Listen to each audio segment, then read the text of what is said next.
നമ്മളെ എവിക്റ്റ് ആയ ദിവസം കണ്ടിട്ടില്ലായിരുന്നു. പക്ഷേ ഇപ്പൊ നിവർത്തിയില്ലാത്തോണ്ട് പറയുവാ. നമ്മള് ഒരു കാണാതെ കണ്ട ഒരു സംഗതി, അത് ഞാൻ വ്ളോഗിൽ ഡീറ്റെയിൽഡ് ആയിട്ട് പറയാം. എന്തോ സംഭവമുണ്ട്, എനിക്ക് ഇനി തൂറാനുള്ള സമയം കിട്ടുമോ എന്തോ. പിന്നെ നമ്മുടെ ഡ്രസ്സ് നമ്മളവിടുത്തെ തൂത്തുകാരികളായിരുന്നു.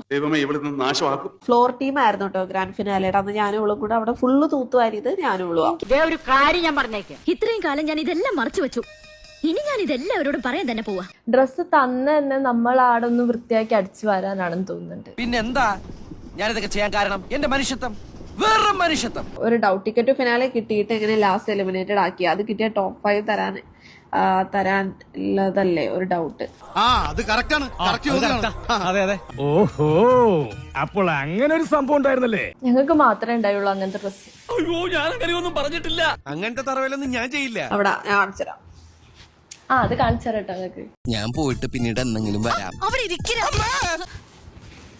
ടിക്കറ്റ് ഫിനാലെ അഡ്മിറ്റ് 1 എന്നുണ്ട്. തൂക്കിയല്ലോ നാദാ. നീ കൂടെ കോൺക്രീറ്റ് ഇട്ടല്ലടാ. ഞങ്ങള് വാലുവാട്ടി സാറിന് കൂട്ടു നിൽക്കുമെന്ന് വിചാരിച്ചോ? അതായത് 5-ൽ ഒരാൾ ആവാനുള്ള സംഭവങ്ങളാണ് എഴുതിയേക്കുന്നത്. എന്നാലും എന്നോട് ഇത് വേണ്ടായിരുന്നു. ഇയാളത്ര ശരിയല്ലെന്ന് എനിക്ക് പണ്ടേ അറിയായിരുന്നു. ആക്ച്വലി ടിക്കറ്റ് ടു ഫിനാലെ കിട്ടിയാൽ നമ്മൾ ടോപ്പ് 5-ൽ ഒരാളാണെന്നാണ്. പറ്റിച്ച് ജീവിക്കുന്നവരാ പുല്ല. എനിക്ക് നല്ല വിഷമമുണ്ട് അല്ലടാ. ഞാനിപ്പോ എവിടെ എത്തേണ്ടതാ?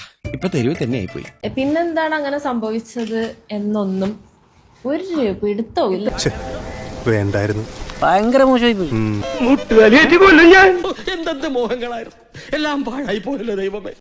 എല്ലാ സീസണിലും അത് ഡയറക്റ്റ് ഫൈനൽ 5-ലോട്ടുള്ള ഒരു സംഗതി കൂടെ ആയിരുന്നു. പ്രാവശ്യം എന്താ മാറ്റി അറിയില്ല. ഒരു കയ്യബദ്ധം നാറ്റുകരുത്. എല്ലാം ഞാൻ കടിച്ചു പിടിച്ചോണ്ട് നിൽക്കണം, എനിക്ക് ചൊറിഞ്ഞോണ്ട് വരുത്തും, എന്നെ കൊണ്ട് പറയിപ്പിക്കരുത്. If you know you no.